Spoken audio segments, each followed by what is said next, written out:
Hola, how are you? Welcome back to Learn Catalan from Barcelona. It's been a while, hasn't it? Time went by so quickly once again, and I just wanted to acknowledge precisely that it's been a while, because the video that is about to follow with the real and very exciting content about Catalan, it's something that I recorded a few months ago, and I had never got around to editing it and preparing it because everything takes time. So yeah, I just wanted to acknowledge that it's been a while, because it felt a bit strange to just, you know, jump into the content and pretend that the time hadn't passed by. So yeah, nevertheless, I hope you enjoy today's video, and I hope you are looking forward to more Learn Catalan from Barcelona coming very soon. Have a very good day, que tingueu molt bon dia i fins aviat. Adeu! Hola amics i amigues, com esteu? Benvinguts de nou a Learn Catalan from Barcelona.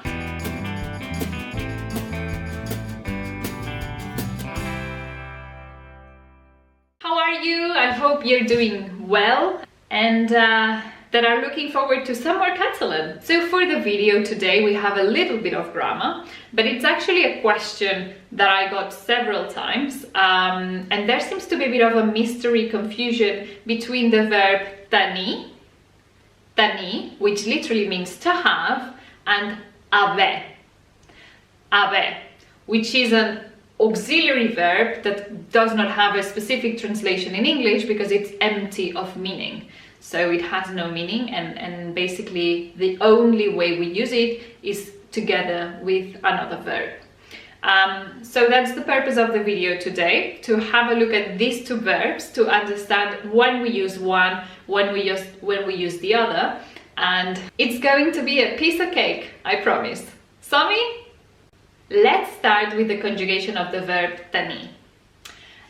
Tenir is a standard verb, and the meaning, of course, is related to owning something, or, you know, expressing possession of something.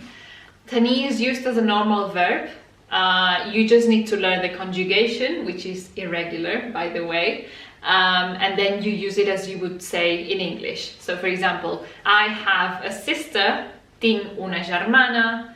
I have a car, tinc un cotxe, and so on. You just need, as always, you just need to adjust the verb with the subject, and then it has no secret really. What is maybe also interesting to point out is that we also use the verb tenir to make certain expressions. Like, for example, I would say tinc fred or tinc calor, tinc gana, tinc set. If you also want to say that you're not feeling good, you can say tinc febre, or tinc mal de cap, or tinc mal d'esquena, or tinc son. So just remember that apart from using it as a standard verb, is also used in other expressions that maybe in English you would use the verb to be.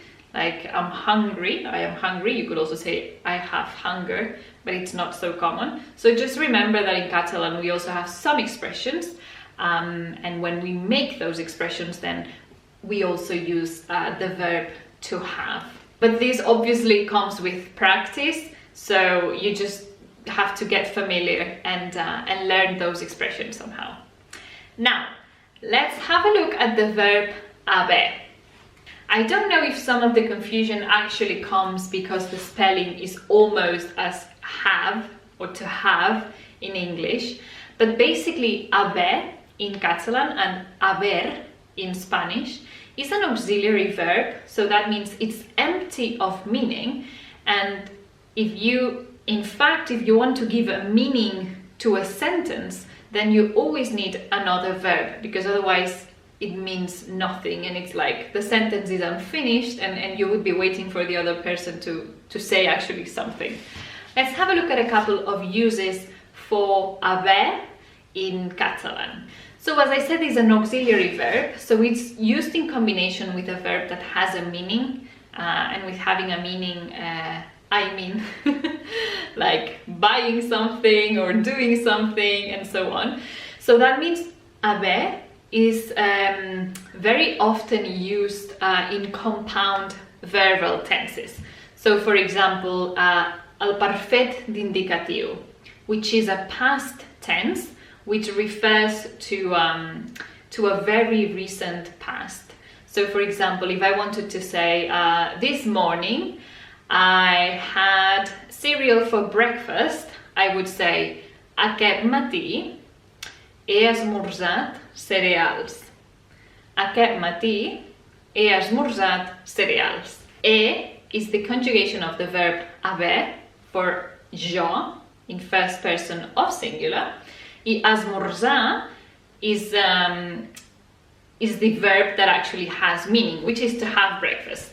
So this is a useful note, so that you are aware that in compound verbal tenses, it may be that we're using haver. A few months ago, I did a specific video on past tenses in Catalan, where I go into more detail on how the perfet d'indicatiu works and when to use it. So I will add the link here in the screen and also in the description box below. Another use for the verb haver is to create an expression that means I have to do something or I must do something. Depending on the context, it could be stronger or less strict. But basically, this expression, we built it with haver, da, to have to do something, and then infinitive. So for example, I have to do my homework. I have to do my homework.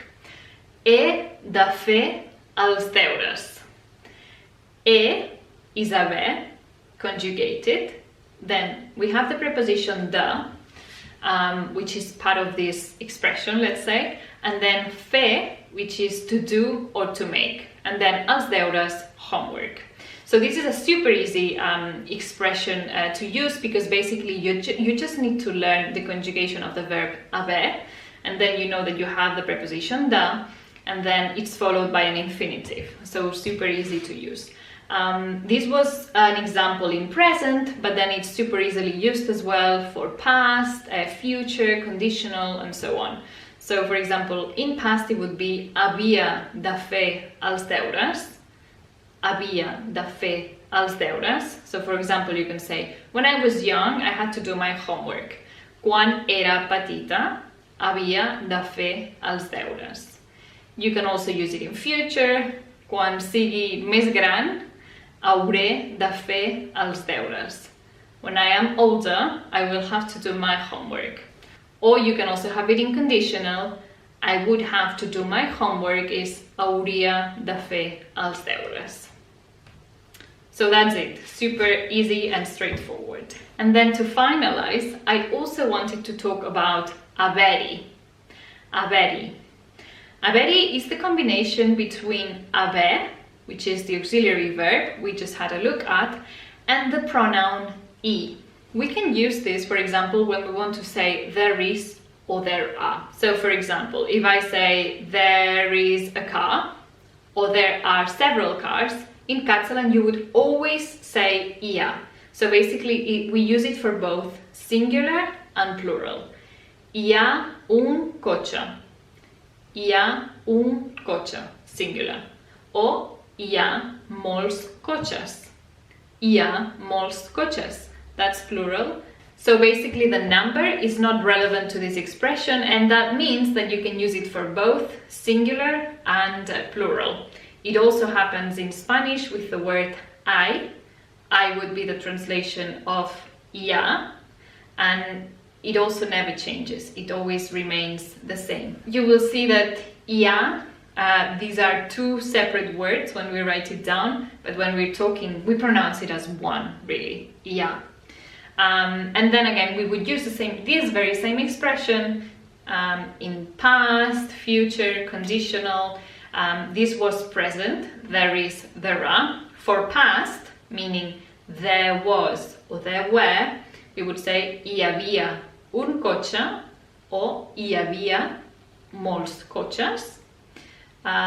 Future, there will be or there is going to be, hi haurà un arbre, hi haurà molts arbres. And finally, conditional, hi hauria un arbre or hi hauria molts arbres. So you see that it also never changes, it always stays the same. So that's it for today. As you can see, there's not a lot of mystery with tenir, haver, haveri. It's quite straightforward and it just takes a bit of practice really. I hope you enjoyed it. Que tingueu molt bon dia i fins aviat. Adeu!